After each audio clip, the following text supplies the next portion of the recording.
Hello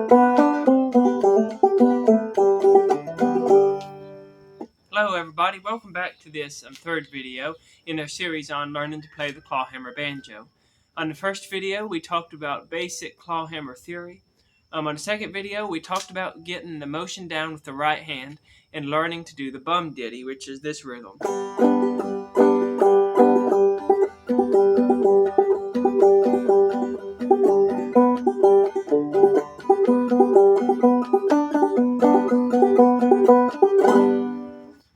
And we talked about getting your hand in the rhythm.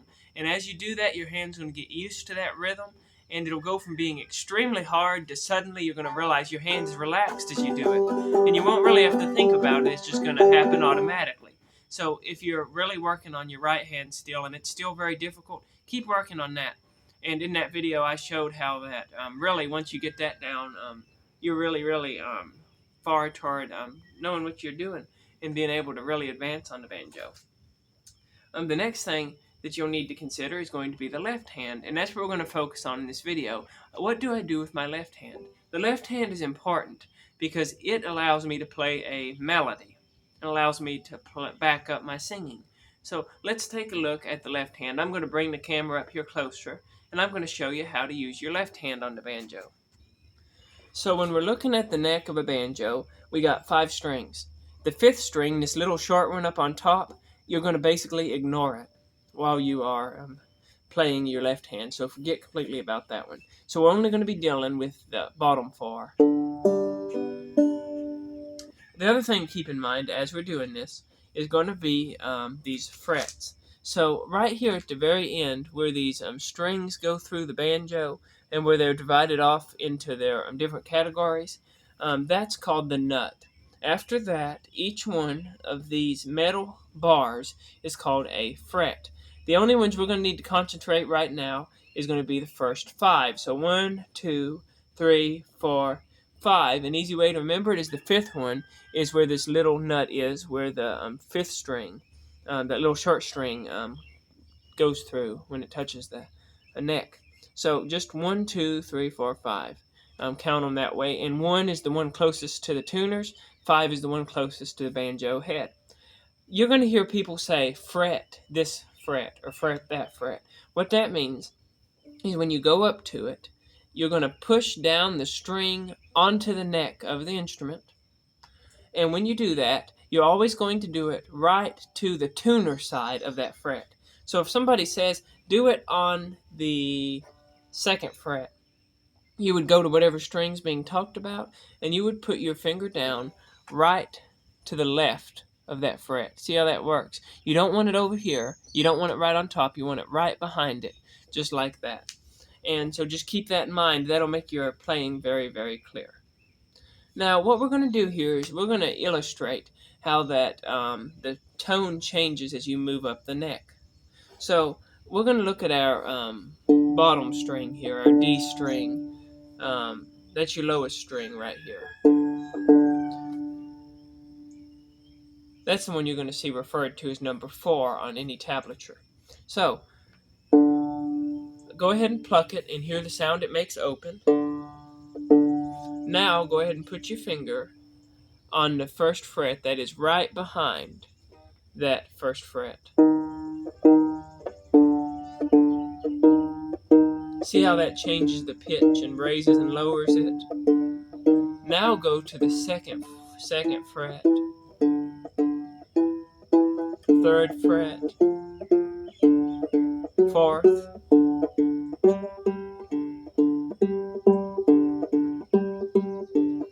4th, 3rd, 2nd, 1st. If you just pluck them in a series, it would be.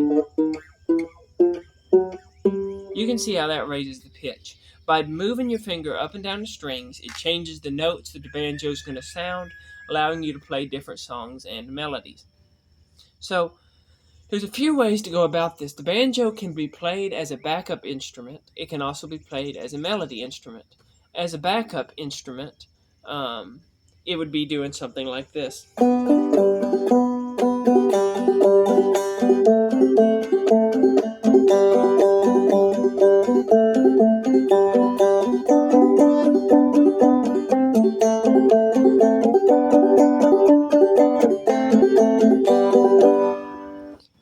melody instrument, it would be.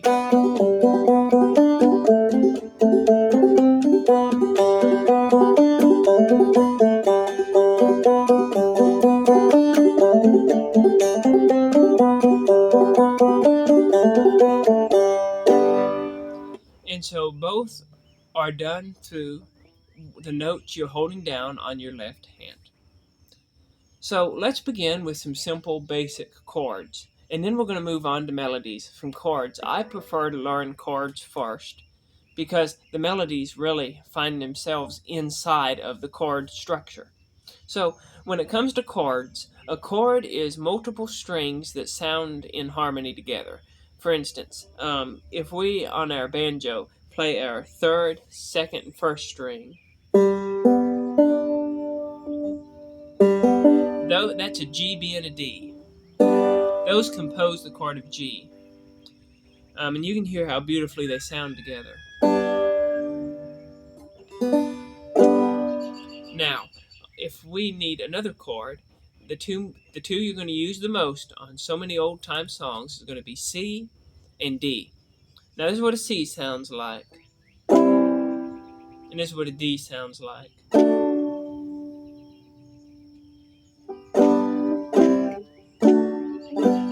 Just like that.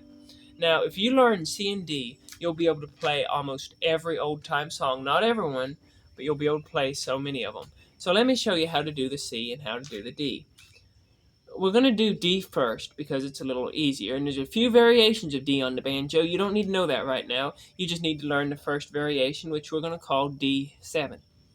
To learn this, one thing you got to keep in mind is as you fret on the banjo, I've got my thumb on the back of the banjo, and I've got my hand rotated around the banjo, something like that. See how that there's a little bit of room between the banjo neck and my hand? I'm not up on it like this. You're going to want to try to be loose, and as you get used to the motion, it's going to get easier to be loose. The other thing is when you push down these strings, you're going to push straight down. You're not going to have your hand flat. You're going to try to put your fingers on instead of like this. You're going to want to go at it straight like that. You can see the marks on my fingers there where I'm actually hitting there. I've got such calluses over these years, and this is going to get so much easier as you do it. It'll stop hurting your fingers and stop stinging eventually. It'll get so much more comfortable. But nevertheless, this is the way you're going to put your fingers up here. So, going to ignore the fifth string, the high G, and the fourth string, your lowest string, and we're going to just focus on the middle two strings. So this G string and the B string are the ones we're going to focus on. You're going to begin by taking your middle finger. You're going to put your middle finger here on the second fret of your third string, and you're going to put your first finger on the first fret of your second string. So I don't have anything on this bottom string here, or on my low string, or on my little fifth string. Just the G and the B string. And I'm going to put first fret of the B string, second fret of the G string, and that's called a D7. And you go ahead and play your clawhammer rhythm like this.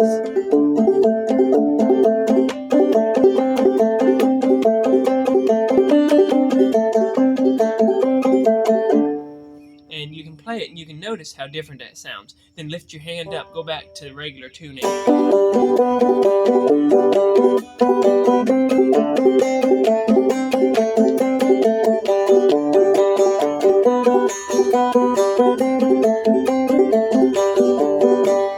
And you can hear how it changes sounds.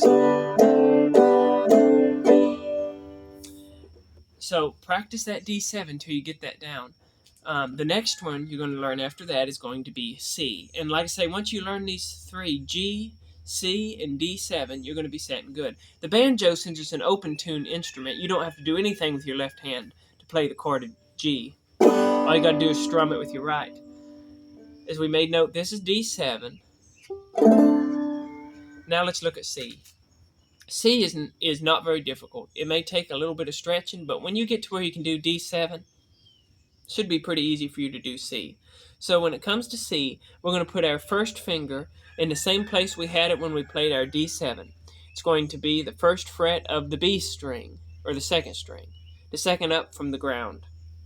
Then we're going to take our ring finger, we're going to put it on the second fret of the high D string.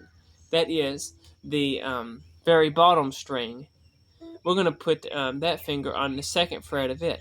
And then we're going to take our middle finger, we're going to put it on that lowest string way up at the top. And again, it's going to be the second fret. So basically, we're going to have our ring finger on the second fret of the bottom string, our middle finger on the second fret of the top string, and then we're going to have our first finger right back there on that first fret of that second string, the B string. And this is your C. Go ahead and strum that one out.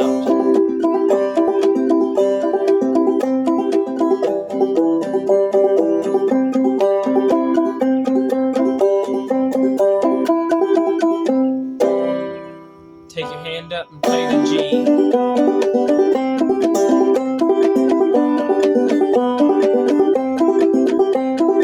G, C, G, D7.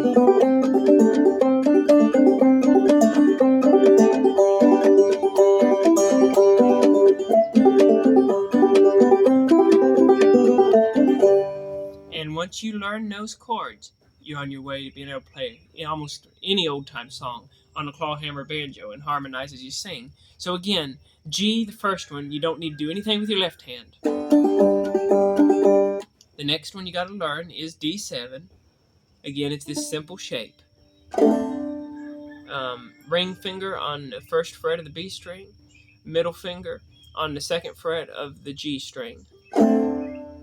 And then you got to learn C, which is ring finger again on the first fret of the second, pointer finger on the first fret of the second string, ring finger on the second fret of the high D string, the bottom string, then middle finger right up there on the lowest bass string on the second fret, first string. So work on getting these shapes and make sure you're applying enough pressure to keep it from sounding funky. If you're not applying enough pressure to the strings with your left hand, you won't get this sound. But if you apply pressure,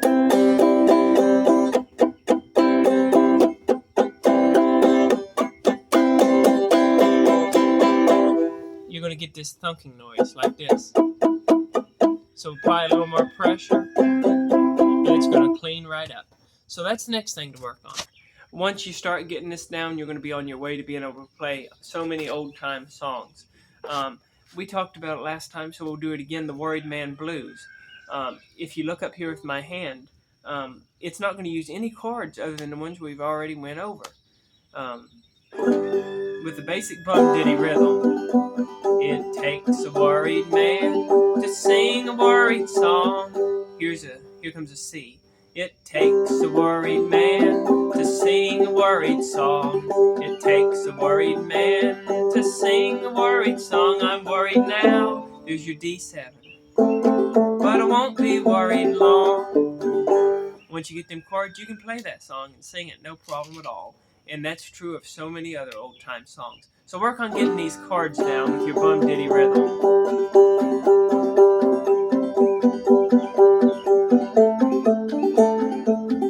See how I'm switching between the chords?